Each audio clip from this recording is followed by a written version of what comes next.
With February coming up and Valentine's Day, I thought it appropriate to do something relationship related or oriented. For that, I chose to go with a claddagh, a traditional Irish symbol that you can see is on my wedding band, and it's a symbol that carries a lot of importance, a lot of a tradition to the Irish. It's around 400 years old, and traditionally is given in a ringed form. The three main parts of the claddagh are the heart, representing love, the crown, representing loyalty, and then the encompassing hands supporting the heart, representing friendship and support. So it's a great symbol. And as far as carvings go, it's one that can prove to be a nice challenge. You can see how far you've come in your skill, how far you still need to go, because there's some challenges in any carving, but specifically with a claddagh. If you're doing it in a relief form, which is kind of what we're doing here, you're not carving everything in the round, so you're not actually carving a full heart if you're just carving the front side or the front side of the crown and then the arms surrounding it.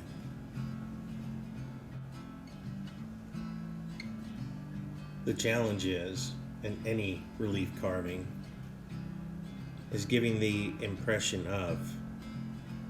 So it's the impression of the crown being round, the heart being round, the hands looking like they're coming down and encompassing the heart itself, holding it up.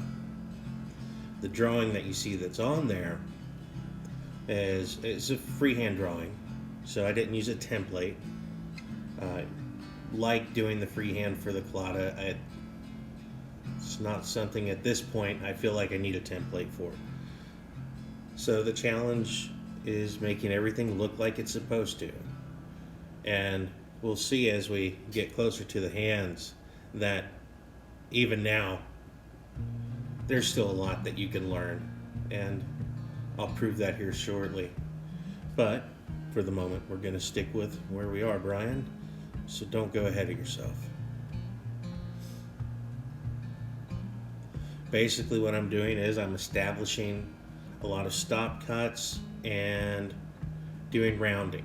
So I'm rounding off the sides of the crown, and then at the top of it I did some angled cuts to give it a little more perspective. The center peak point, whatever we're going to call it, I have on the outer edge of the arms, but the two side points I decided to cut them back into the pendant more, so it gives the impression of roundness, that they're rounding off into that.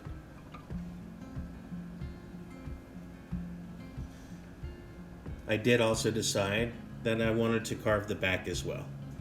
You don't have to do that if you're trying to carve this, but it's something I wanted to challenge myself with. Because if it's not a challenge, it's really not fun.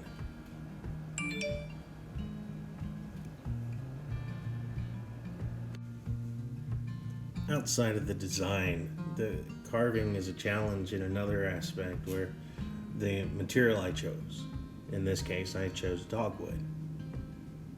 There are stories surrounding dogwood I'll get into in later videos, but for this one, and for the sake of just not making this too convoluted, the dogwood itself is difficult to carve. It is a hardwood. It is considered to be a cherry. That's a non-flowering cherry, if I'm not mistaken. And it's very unforgiving. So just like with any carving, always make sure you have your tools honed and they're just ready to carve with. If you're having to push too hard to get a cut to go, odds are you're either trying to take too much off or you need to sharpen your tools. Moral of the story, make sure when you start into a carving, your tools are at their best so you can be at your best when you work with them. With that, dogwood, if your tools aren't sharp and ready, it's going to let you know. You're not going to get clean cuts. You're going to get tear outs, and you're going to get frustrated. So it would behoove you to just always make sure you're taking good care of your tools so they can take good care of you.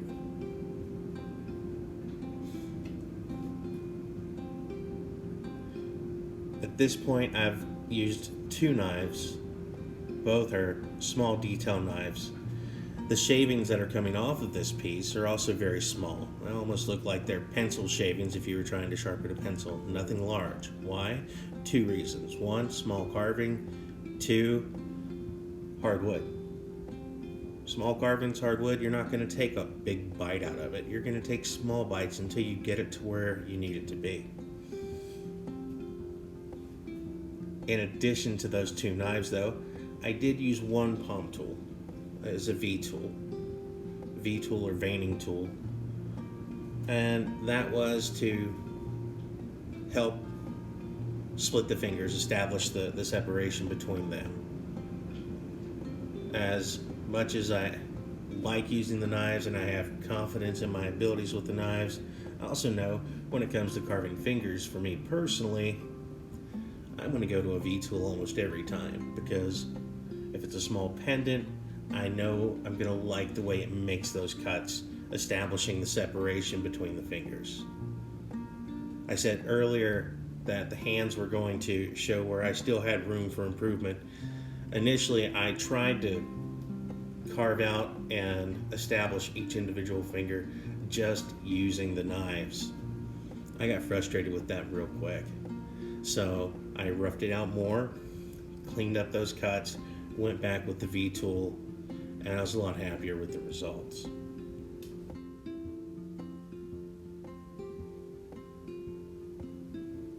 What you're watching now is I'm into the fine, subtle details.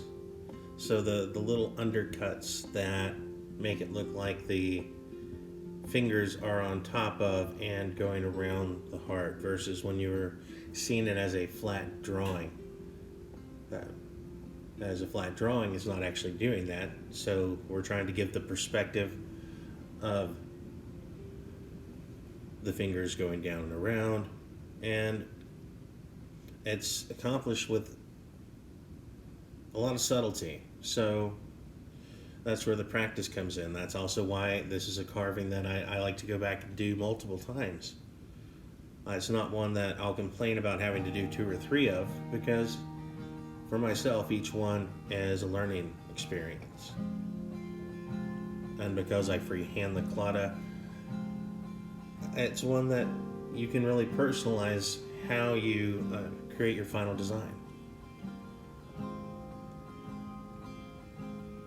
As long as you maintain the 3 most important aspects of it, the heart, crown, and then the hands encompassing, you've accomplished it. So everything you add on in addition to that is just your own personal flair, your own style and touch. Speaking of, with that, I didn't add additional detail to this. And if you have any thoughts on that, should I go back and add more detail, maybe do some, not necessarily scroll, but let's see here, what's the word I want to use? Knotwork.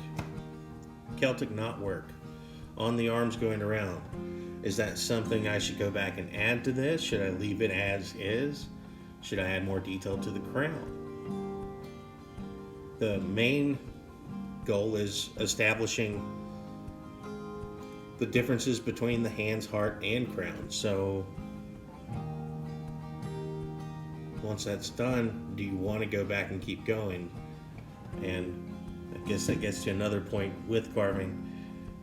Do you know when you're actually done with it? Well, we've accomplished the basic goal here. I'm going back and added a little bit of oil to it to see where I needed to remove some more material, to see where I needed to fine tune things more. But once you have that established, it's up to you whether you want to embellish it anymore. If you want to go back and add additional details, you get to play with it, you get to have fun. And as far as this one, I really like the grain of the dogwood, so I don't usually feel the need to embellish on it, but put it in the comments. Is that something you'd like to see? I'll do a follow-up with this particular pendant. And with that, if you made it this far in the video, I really appreciate the time you've taken. These videos are my way of showing what I do, and hopefully at some point I'll be able to do them in a way that really can teach people how to do the process as well. I'm learning with it, and maybe you'll learn with me. I'm amazed at the reaction that I've gotten so far to these videos. I know I haven't made many, but the response has been positive, so thank you for that. With that, if I've earned it, please sub, hit the thumbs up, and take care.